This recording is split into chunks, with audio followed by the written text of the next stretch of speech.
In an effort to bring light to the hugely negative impact that pornography has had on our culture and the urgency to fix it, WDI USA's Anti-Pornography Working Group has created an anonymous survey to gather women's stories of all ages and backgrounds.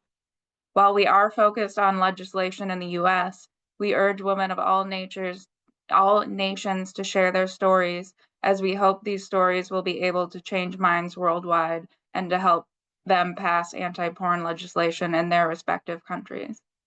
From our anti-pornography mission statement, women and girls have the right to participate in society without the consequences of being in a society corrupted by pornography-induced desensitization. Article 8 of the Declaration emphasizes the need for the elimination of violence against women, noting that violence against women is one of the crucial social mechanisms by which women as a sex are forced into a subordinate position compared with men as a sex. Exposure to pornography-fueled violence and harassment directly undermines women and girls' ability to engage fully and equally in civic and social life. It leads to the assumption and conclusion that girls' and women's bodies are always for sale. Furthermore, pornography, which frequently portrays women as victims in violent and degrading scenarios, normalizes and perpetuates violence against women, thereby fueling the demand for prostituted and trafficked women and girls. This cycle of violence and exploitation underscores the urgent need to address pornography, prostitution, and sex trafficking as an interconnected issues that violate women's fundamental human rights. The Declaration calls for the collection of sex disaggregated data on violence against women, which is essential for understanding the full scope of the harm caused by pornography, prostitution, and sex trafficking. So we released the survey last Saturday on March 8th, and we have already gotten over 50 responses spanning all age groups, mostly from the US and Canada, but a few other countries. I would like to share a few excerpts. This is from a woman from the US, age group 55 to 64. The therapist I was seeing at the time encouraged me to make porn, suggesting I was like a social worker as I filmed myself performing the various requests that were made. He congratulated me on finding something I was good at, as I quickly became one of Pornhub's top 20 amateur pornography performers. It never occurred to me that making porn was bad. It gave people pleasure. It was far safer than prostitution. For the first time in my life, I felt like I was good at something. Slapping or hitting myself in specific places on my body were common requests. Hot candle wax and needles were other common requests. When I was making videos, I didn't feel pain. Only afterwards I would realize how much I'd hurt myself.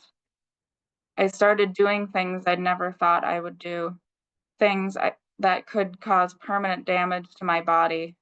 In my hunger for approval, I pushed past lines I'd promised myself I would not cross.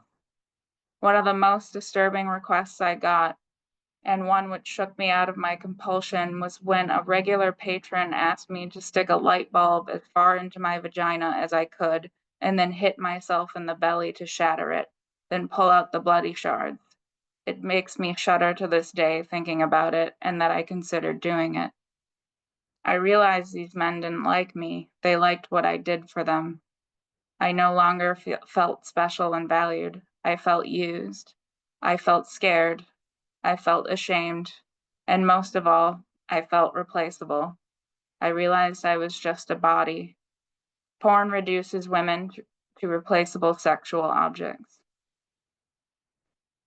Another one from the US, age group 25 to 34. Most of my long-term adult relationships involve porn use behind my back. I don't trust anyone. I assume all men, and even some women, are disgusting people on the inside. I can't laugh at jokes. A girl who once dreamed of marrying my soulmate no longer believes she can ever be with anyone again. I have consistently been lied to, and even remember seeing my own father have a disgusting collection of porn. I've been held to unrealistic standards and have no self-confidence in my physical self. I'm exposed to inappropriate comments whenever a man feels comfortable.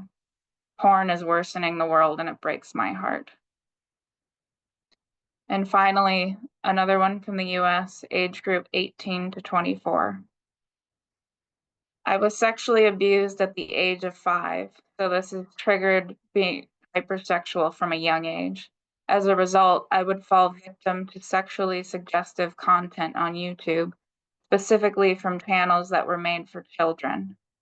This then led to my porn addiction at the age of 11, when looking for porn on YouTube wasn't enough anymore. Since then, I've been addicted. It has gotten very bad during the ages of 12 to 14, and around 15, I began talking to predatory men on and offline. It settled down once I turned 19, where I finally quit sexting. But the porn addiction is extremely hard to get rid of. I've tried online communities seeking help through methods to quit, and also doing inner work, but I've never fully been able to shake it off. It's never as severe as it was when I was younger, but I'd say I'd relapse 1 to 2 times a week. There are so many more stories like those. Women whose self-image is destroyed from porn being normalized.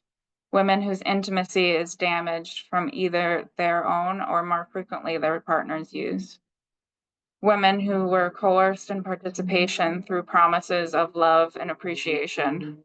Women whose every relationship comes second to her partner's sexual fantasy. Women who see their only worth as how well they perform as a desirable pornified object. Recently in the US, a few states have passed age verification legislation on porn sites, which has culminated in the Supreme Court case Free Speech Coalition versus Paxton, arguing on whether the Texas law requiring an age verification process to access pornographic content violates the First Amendment. The case has been argued, but a decision has yet to be reached. In addition, activist Lila McElwaite has exposed Pornhub for their lax vetting practices, showing their hosting of child pornography and allowing creators to upload their own videos of abusing children. What she exposed forced the company to delete 80% of their entire website, amounting to 10.6 million videos and over 30 million images. McElwaite's goals are to stop sex trafficking of minors and adults. While she states porn is protected speech, the goals of her company, Trafficking Hub, is to implement rigid consent guidelines that pornography must follow for the protection of those being filmed. In both those cases, the pornography industry has openly showed their disregard for safeguarding in favor of monetary gain. Paired with the prevalence of the stories we collect from women, we hope to show how much destruction pornography leaves in its wake just by being normalized. And hopefully, with all these stories, we will show that the destruction is counterintuitive for the freedom of speech, given the weight of violence it is normalized against women. Our survey will remain open until the end of March. We urge all attendees and viewers to share their own stories and invite others to as well. I have a link to the survey as well that we will be sharing. Thank you all for listening.